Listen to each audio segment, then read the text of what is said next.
2 Tawarikh pasal 25. Raja Amasya. Amasya berumur 25 tahun pada waktu ia menjadi raja, dan 29 tahun lamanya ia memerintah di Yerusalem. Nama ibunya ialah Yoadan dari Yerusalem. Ia melakukan apa yang benar di mata Tuhan, hanya tidak dengan segenap hati. Segera sesudah kuasa kerajaan itu kokoh di tangannya, dibunuhnyalah pegawai-pegawainya yang telah membunuh raja, yaitu ayahnya. Tetapi anak-anak mereka tidak dihukum mati olehnya, melainkan ia bertindak sesuai dengan apa yang tertulis dalam Taurat, yakni kitab Musa, di mana Tuhan telah memberi perintah, janganlah ayah mati karena anaknya, janganlah juga anak mati karena ayahnya, melainkan setiap orang harus mati karena dosanya sendiri. Lalu Amasya mengumpulkan orang Yehuda dan menyuruh mereka, yakni seluruh orang Yehuda dan Benyamin, berdiri menurut puak-puak di bawah kepala-kepala pasukan 1000 dan kepala-kepala pasukan 100. Ketika ia menghitung mereka yang berumur 20 tahun ke atas, didapatinya 300.000 taruna yang sanggup keluar berperang dengan tombak dan perisai. Selain itu, ia menyewa 100.000 pahlawan yang gagah perkasa dari Israel dengan bayaran 100 talenta perak. Tetapi seorang abdi Allah datang kepadanya dan berkata, "Ya Raja, janganlah tentara Israel dibiarkan bergabung kepada tuanku, karena Tuhan tidak menyertai Israel, yakni semua Bani Efraim ini. Dan jikalau mereka bergabung juga, bagaimanapun juga perbuatan dan kekuatanmu di dalam perang, Allah akan menggelincirkan engkau di depan musuh, sebab Allah mempunyai kuasa untuk menolong dan menggelincirkan." Lalu kata Amasya kepada abdi Allah itu, "Bagaimana dengan 100 talenta yang telah kuberikan kepada pasukan-pasukan Israel itu?" Jawab abdi Allah itu, "Tuhan dapat memberikan lebih daripada itu kepadamu." Kemudian Amasya memisahkan pasukan yang datang bergabung kepadanya dari Efraim, supaya mereka kembali ke tempat tinggalnya. Maka sangat marahlah mereka terhadap Yehuda. Mereka kembali ke tempat tinggalnya dengan marah yang menyala-nyala. Amasya mendapat keberanian, lalu memimpin rakyatnya ke lembah Asin dan memukul kalah 10.000 orang dari Bani Seir. Selain itu, 10.000 orang ditawan hidup-hidup oleh Bani Yehuda dan dibawa ke suatu puncak bukit batu. Lalu mereka dicampakkan dari puncak bukit batu itu, sehingga hancurlah mereka semua.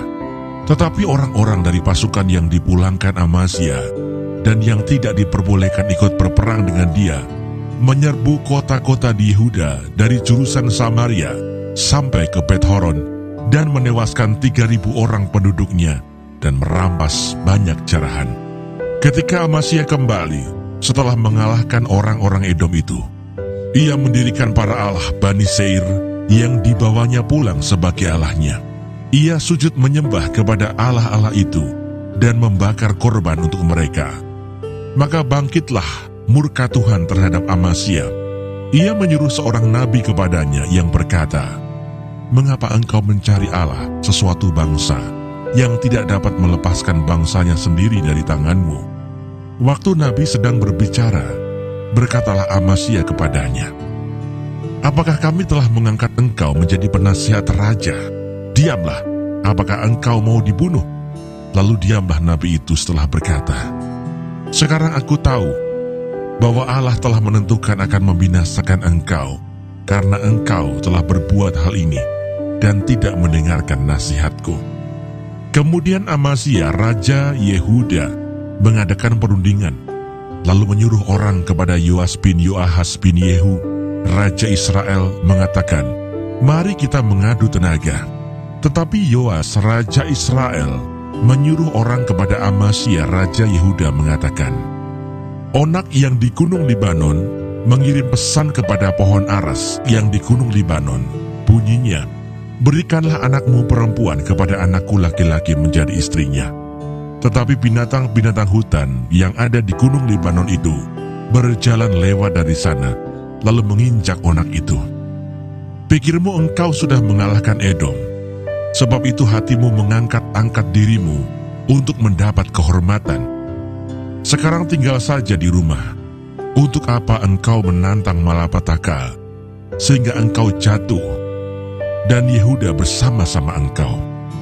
Tetapi Amasya tidak mau mendengarkan, sebab hal itu telah ditetapkan Allah yang hendak menyerahkan mereka ke dalam tangan Yoas, karena mereka telah mencari Allah orang Edom. Sebab itu majulah Yoas raja Israel, lalu mengadu tenagalah mereka, ia dan Amasya raja Yehuda, di Bet-Semes yang termasuk wilayah Yehuda.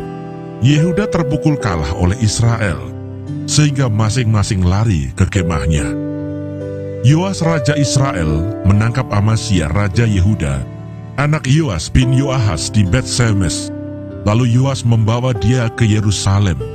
Ia membongkar tembok Yerusalem dari pintu gerbang Efraim sampai ke pintu gerbang sudut, 400 hasta panjangnya. Sesudah itu ia mengambil segala emas dan perak dan segala perkakas yang terdapat dalam rumah Allah dan yang berada di bawah pengawasan keluarga Obed-Edom, juga perbendaharaan istana raja dan orang-orang sandera.